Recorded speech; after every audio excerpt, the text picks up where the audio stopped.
ভিড় এড়াতে অনেকে ঈদের কেনাকাটা শুরু করেছেন আগেভাগেই। আর কেনাকাটার জন্য রাজধানীর অন্যতম ব্যস্ততম স্থান নিউ মার্কেট, গাউসিয়া মার্কেট এলাকা। রোজার প্রথম দিন থেকে ক্রেতার উপস্থিতি আর বিক্রেতার হাঁক ডাকও শুরু হয়ে গেছে।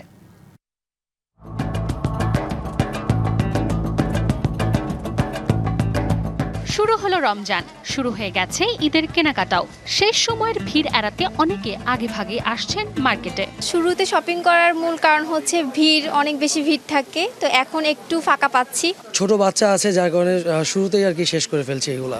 ইফতার ও সেহরির ব্যস্ততা বেড়ে যাওয়ায় আগেই পরিবারের সঙ্গে সময় মিলিয়ে কেউ কেউ সেরে নিচ্ছেন কেনাকাটা। পরবর্তীতে ভিড় হবে, রোজার মাস, রোজা রাখবো, সমস্যা, রোজা রেখে তো শপিং করা সম্ভব না, বাসায় কাজ থাকে। আমি একটা 3 পিস এবার নিয়েছি। সানশাইন আটা ময়দা সুজি। ভালোবাসায় তুই রে।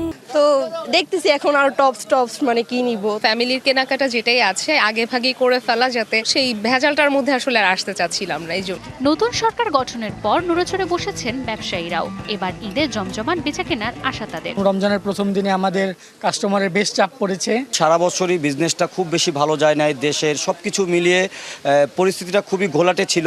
আশা করি কাস্টমার এখন আমাদের শপে আসবে এবং সেলও ইনশাল্লাহ বাড়বে। রমজানের শুরুতে ঈদের রঙে রঙিন হয়ে উঠেছে রাজধানীর মার্কেটগুলো। ভিড় এড়াতে স্বস্তিতে পছন্দের কেনাকাটা সেরে নিচ্ছেন ক্রেতারা।